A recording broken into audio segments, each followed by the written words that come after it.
Oh, hello, this is Tak Chung from Walk with Tak. Welcome to my YouTube channel. If you enjoyed this video, please like, subscribe, and share.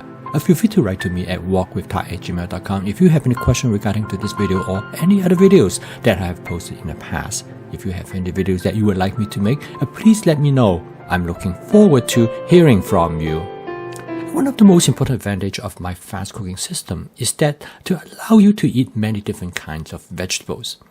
If you like chicken, this will be the dish for you. In this video, I'm going to demonstrate how to cook a chicken chow mein dish with different kinds of vegetables that will greatly enhance your vegetable consumption. Recently, I posted a video to review a wok, which we refer to as a titanium stainless steel wok made by a company called Heston. During my initial review, I find many interesting aspects about this wok, and I decided I'm going to test it further. So in this video, I'm going to test different aspects of this wok. The first thing I'm going to do is that I'm going to boil water in this wok, and the reason for that is that I'm going to blanch different kinds of vegetables. Now the vegetable that I blanch in this case combines several different types of vegetables. First of all, I'm going to blanch some Brussels sprouts, followed by some green beans. I call this a combinatory blanching because I blanch many different types of vegetables all at the same time. But I blanch them sequentially. What I mean is that I add different vegetables at different time. After I add the Brussels sprout and the green bean, I add some cauliflower, and this is followed by some carrot. The reason that I blanch them at different time is because different vegetables require different cooking time. Some vegetables require longer than the other to achieve the texture that I want. And usually it only takes about several minutes, and I transfer all the vegetables to a bowl of cold water, and that will stop them from cooking any further. Okay, in about 5 minutes I'm done. Now I'm ready to cook other part of the dish. So next I'm going to switch using the wok to fry. And basically now I change the wok, which initially for boiling water, and now I'm going to fry the noodles. And this is my attempt to demonstrate the versatility of this wok as well as to test its different function. And it's one of the great things about a wok is that it's practicality. You can use a wok for different type of cooking functions. And when you have a stainless steel wok, it is possible for you to use it in many different ways. And there are different type of chow mein. One type of chow mein is that you pan fry the noodles. And the best way to do this is that you prep the noodles in advance. In fact, I boil the noodles in the wok, and then I store them in the refrigerator.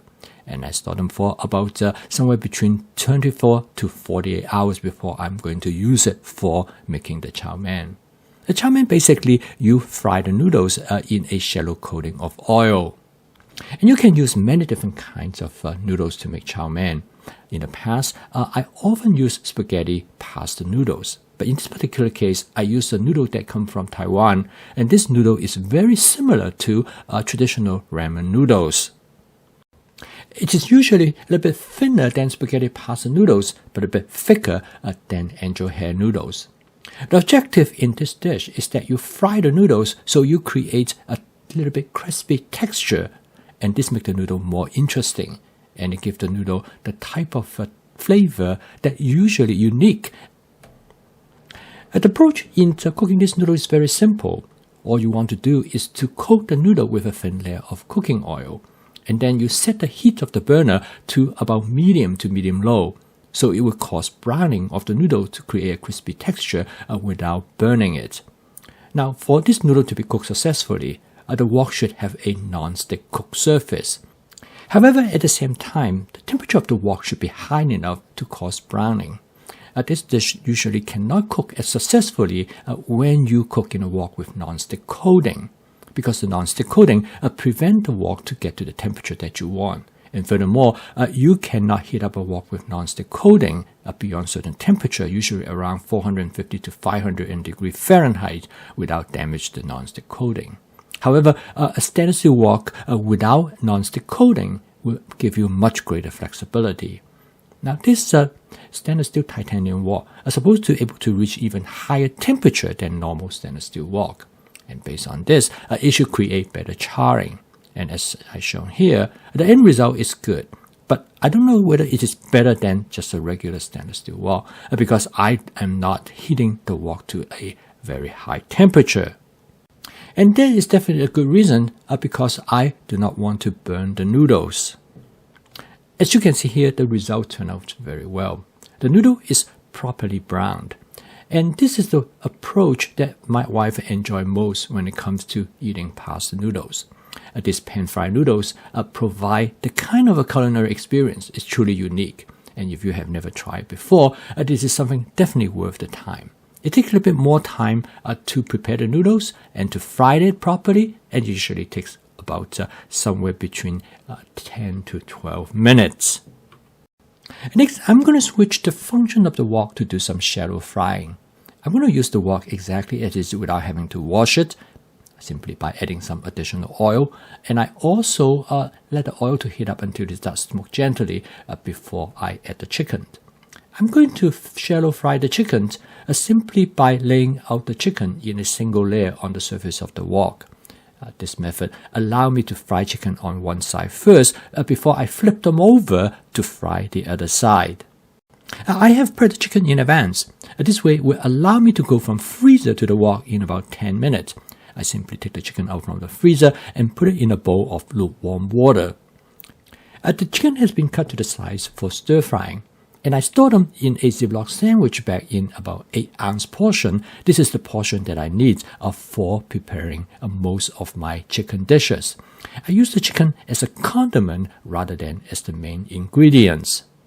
After I thaw the chicken, I coat it with about 1 tablespoon of cornstarch and also about 1 teaspoon of sugar and some of my basic seasoning mix. This will allow the chicken to be fried in such a way to create a light breading. And this browning is due to the addition of the sugar that lead to caramelization on the surface of the chicken. It gives the chicken a much better flavor, and it also provides a crispy texture on the surface of the chicken. And next, I add a handful of purple cabbage as well as some portobello mushroom. Both these ingredients require only very little time to cook, and this is the reason why I add it at this particular time point. Now, my fast cooking system contains 4 components, that is flavor chasing, advanced peppering, stir frying, and template-based cooking. Now, advanced peppering is an important aspect of the cooking system. As you can see in here, because of advanced peppering, I have many different kinds of vegetable on hand. And with advanced peppering, I usually have about 5 to 7 different kinds of vegetable available to me at one particular time. And the nice thing about that is that I can pick and choose from this collection of vegetables without having to worry about using only one particular vegetable and have to use it all up. At this point, the dish is essentially done. I'm going to season it with about 2 tablespoons of oyster sauce to start out. I'm going to adjust the flavor along the way. This is one approach which I call it flavor chasing, that you continually adjust the flavor of your dish, and this is one advantage of doing stir frying. I'm also going to add 1 teaspoon of a hot chili in oil sauce to give the dish a slight spiciness. And there are many different ways how you can combine different seasoning agents, in this case the sauces that I use, to create many different types of flavor. But my key criteria is that I want to use the sauce to enhance the natural flavor of the ingredients rather than to overwhelm them. And next, I'm going to add the vegetable that I have blanched and set aside. I'm going to add them to the wok. Now this makes it very convenient because the vegetable that I have blanched is already cooked. All I have to do is now just stir frying everything together. So as you can see here, there are many advantages in blanch different kinds of vegetable in advance because this will allow me to add all of them together, and I know they are already cooked to the texture that I want. The final step is to create a sauce. I'm going to use a cornstarch suspension. I put about 1 part of cornstarch to 2 to 3 parts of water. And this sauce is important because it will allow me to use this sauce to go over the noodles to create a flavor that I want. To dilute the sauce, I add additional hot water, and this will allow me to create the texture of the sauce that I want. A cornstarch is probably the most effective way to create a sauce in stir frying, simply because of its speed. A cornstarch is also very flexible. By adding additional water, you can adjust the consistency of the cornstarch. A sauce is a very important part of stir-fry dishes. Some people like it thicker, some people like it thinner. But for a noodle dish, such as this chow mein dish, sauce is vital.